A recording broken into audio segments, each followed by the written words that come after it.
even though they contradicted themselves many times. At the beginning of the pandemic, Dr. Fauci told everybody not to wear masks, that wearing masks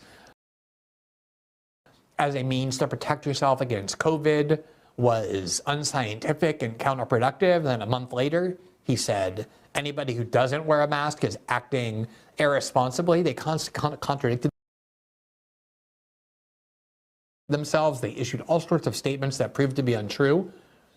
And it wasn't just people like Marjorie Taylor Greene, who, by the way, is an elected member of Congress, who was censored online, but also people with the highest amounts of scientific credentials, including people like Jay Bhattacharya, who is an epidemiologist and a professor of medicine at Stanford, and is one of the plaintiffs in that lawsuit I just referenced, whose political expression was limited and censored online during the pandemic because it deviated from the scientific establishment. This is censorship as grave as it gets. And it, in some way, unfortunately, is true that only conservatives have objected. And we just looked at the data showing that Democrats overwhelmingly, in fact, 3 out of 4, believe in this framework of censorship in the name of disinformation. Here's 60 Minutes going on with their view of what this system not only is, but what it should be. Like these posts suggesting tanks are moving across the Texas-Mexico border, but it's actually footage from Chile. These are AI-generated images of, well, see for yourself. With social media moderation teams shrinking, a new target is misinformation academic researchers.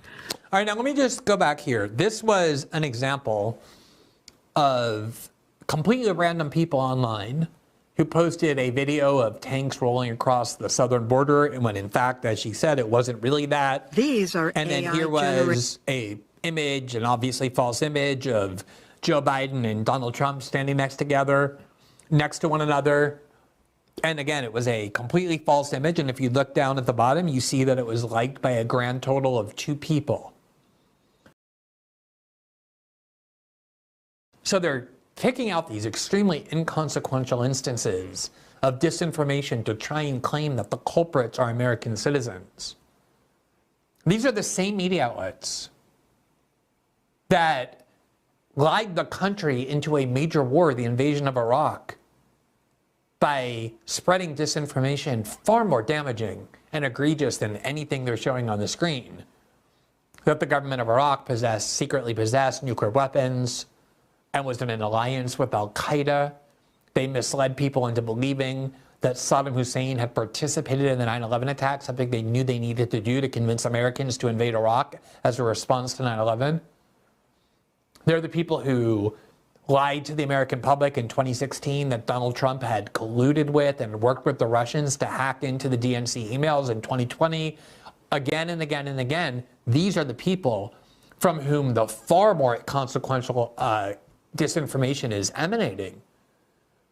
And what they do constantly to shield themselves and to distract you from that is they want you to look at your fellow citizens and think, oh, it's your fellow citizens, the people with no platforms, who are spreading fake pictures that are being liked by 2 people. This is the reason we need censorship.